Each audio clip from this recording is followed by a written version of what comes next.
enemy of man, but bigotry is worse. Why does a Christian go to church? Why is the cross holy? Why is the face turned toward the sky in prayer? Why are there so many images in the Catholic Church? Why are there so many images in the minds of Protestants when they pray? My brethren, we can no more think about anything without a mental image than we can live without breathing. By the law of association, the material image calls up the mental idea and vice versa. This is why the Hindu uses an external symbol when he worships. He will tell you it helps to keep his mind fixed on the being to whom he prays. By the law of association, the material image calls up the mental idea and vice versa. This is why the Hindu uses. After all, how much does omnipresence mean to almost the whole world? It stands merely as a word, a symbol. Has God superficial area? If not, when we repeat that word omnipresent, we think of the extended sky or of space. That is all. As we find that somehow or other, by the laws of our mental constitution, we have to associate our ideas of infinity with the image of the blue sky or of the sea, so we naturally connect our idea of holiness with the image of a church, a mosque, or a cross. The Hindus have associated the ideas of holiness, purity, truth, omnipresence, and such other ideas with different images and forms. Rise to their idol of a church and never rise higher, because with them religion means an intellectual assent to certain doctrines and doing good to their fellows. The whole religion of the Hindu is centered in realization. Man is to become divine by realizing the divine. Idols or temples or churches or books are only the supports, the helps of his spiritual childhood, or intolerance in its polity, which will recognize divinity in every man and woman, and whose whole scope, whose whole force will be centered in aiding humanity to realize its own true divine nature.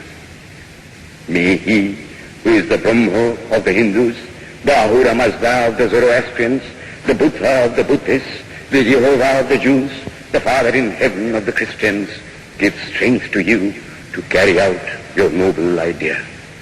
The star arose in the east. It traveled steadily towards the west, sometimes dimmed and sometimes effulgent, till it made a circuit of the world.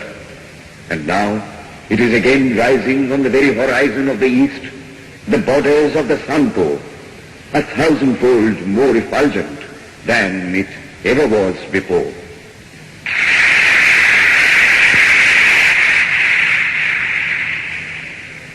Today, the 26th of September, 1893, is the penultimate day of this Parliament of Religions at Chicago.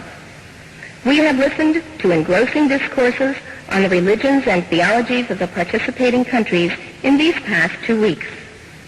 In continuing the series, Swami Vivekananda will now speak on Buddhism, the fulfillment of Hinduism. The religion of the Hindus is divided into two parts, the ceremonial and the spiritual. The spiritual portion is specially studied by the monks. In that, there is no caste. A man from the highest caste and a man from the lowest may become a monk in India, and the two castes become equal. In religion, there is no caste. Caste is simply a social institution. When Buddha was teaching, Sanskrit was no more the spoken language in India. It was then only in the books of the learned. Some of Buddha's Brahmin disciples wanted to translate his teachings into Sanskrit, but he distinctly told them, I am for the poor, for the people. Let me speak in the tongue of the people. And so, to this day, the great bulk of his teachings are in the vernacular of that day in India. Whatever may be the position of philosophy, whatever may be the position of metaphysics, so long as there is such a thing as death in the world, so long as there is such a thing as weakness in the human heart, so long as there is a cry going out of the heart of man in his very weakness, there shall be a faith in God. Let us then join the wonderful intellect of the Brahmin with the heart the noble soul, the wonderful humanizing power of the great master.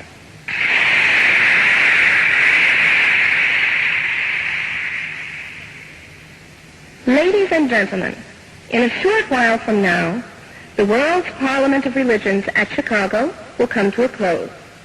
And this day, the 27th of September, 1893, will go down in history as a landmark for more reasons than one. It is in the fitness of things that we now call upon Swami Vivekananda from India to address this final session. The world's Parliament of Religions has become an accomplished fact, and the merciful Father has helped those who labored to bring it into existence and crown with success their most unselfish labor. My thanks to those noble souls whose large hearts and love of truth first dreamt this wonderful dream and then realized it. My thanks to the shower of liberal sentiments that has overflowed this platform. My thanks to this enlightened audience for their uniform kindness to me and for their appreciation of every thought that tends to smooth the friction of religions. A few jarring notes were heard from time to time in this harmony. My special thanks to them, for they have, by their striking contrast, made the general harmony the sweeter. Much has been said of the common ground of religious unity.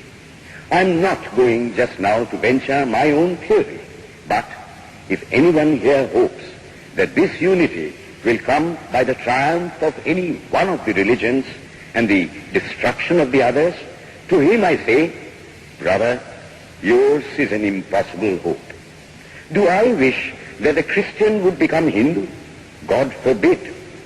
Do I wish that the Hindu or Buddhist would become Christian? God forbid.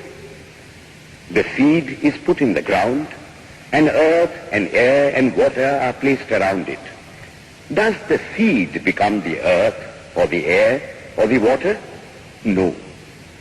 The Vedas teach that the soul is divine, only held in the bondage of matter. Perfection will be reached when this bond will burst, and the word they use for it is, therefore, mukti, freedom. Freedom from the bonds of imperfection, freedom from death and misery. And this bondage can only fall off through the mercy of God, and this mercy comes on the pure. So, purity is the condition of His mercy. How does that mercy act? He reveals Himself to the pure heart. The pure and the stainless see God. Yea, even in this life. Then and then only, all the crookedness of the heart is made straight. Then all doubt ceases. He is no more the freak of a terrible law of causation. This is the very center, the very vital conception of Hinduism. The Hindu does not want to live upon words and theories. If there are existences beyond the ordinary sensuous existence, he wants to come face to face with them. If there is a soul in him which is not full universal soul, he will go to him direct. He must see him, and that alone can destroy all doubts. So, the best proof a Hindu sage gives about the soul, about God, is, I have seen the soul, I have seen God. And that is the only condition of perfection. The Hindu religion does not consist in struggles and attempts to believe a certain doctrine or dogma, but in realizing, not in believing, but in being and becoming. Thus, the whole object of their system is by constant struggle to become perfect, to become divine, to reach God and see God. And this reaching God, seeing God, becoming perfect, even as the Father in heaven is perfect, constitutes the religion of the Hindus. And what becomes of a man when he attains perfection? He lives a life of bliss infinite. He enjoys infinite and perfect bliss, having obtained the only thing in which man ought to have pleasure, namely God, and enjoys the bliss with God. So far, all the Hindus are agreed. This is the common religion of all the sects of India. But then, perfection is absolute, and the absolute cannot be two or three. It cannot have any qualities. It cannot be an individual. And so, when a soul becomes perfect and absolute, it must become one with Brahma, and it would only realize the Lord as the perfection, the reality of its own nature and existence, the existence absolute, knowledge absolute, and bliss absolute. We have often and often read this called the losing of individuality and becoming a stock or a stone. He jests at scars that never felt a wound. I tell you, it is nothing of the kind. If it is happiness to enjoy the consciousness of this small body, it must be greater happiness to enjoy the consciousness of two bodies, the measure of happiness increasing with the consciousness of an increasing number of bodies, the aim, the ultimate of happiness being reached when it would become a universal consciousness. Therefore, to gain this infinite universal individuality, this miserable little prison individuality must go. Then alone can death cease when I am one with life. Then alone can misery cease when I am one with happiness itself. Then alone can all error cease when I am one with knowledge itself. And this is the necessary scientific conclusion. Science has proved to me that physical individuality is a delusion, that really my body is one little continuously changing body in an unbroken ocean of matter, and Advaita, or unity, is the necessary conclusion with my other counterpart, soul. Science is nothing but the finding of unity. As soon as science would reach perfect unity, it would stop from further progress, because it would reach the goal. Thus, chemistry could not progress farther when it would discover one element out of which all others could be made. Physics would stop when it would be able to fulfill its services in discovering one energy of which all the others are but manifestations. And the science of religion become perfect when it would discover Him who is the one life in a universe of death, Him who is the constant basis of an ever-changing world, one who is the only soul of which all souls are but delusive manifestations. Thus is it, through multiplicity and duality, that the ultimate unity is reached. Religion can go no farther. This is the goal of all science. All science is bound to come to this conclusion in the long run. Manifestation and not creation is the word of science today.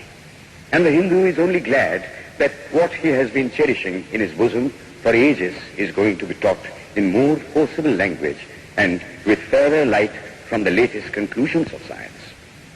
Descend we now from the aspirations of philosophy to the religion of the ignorant.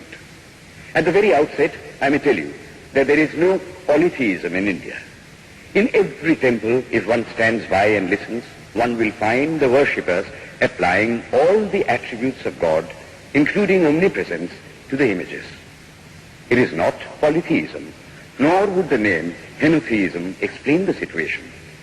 The rose, called by any other name, would smell as sweet. Names are not explanations. The tree is known by its fruits.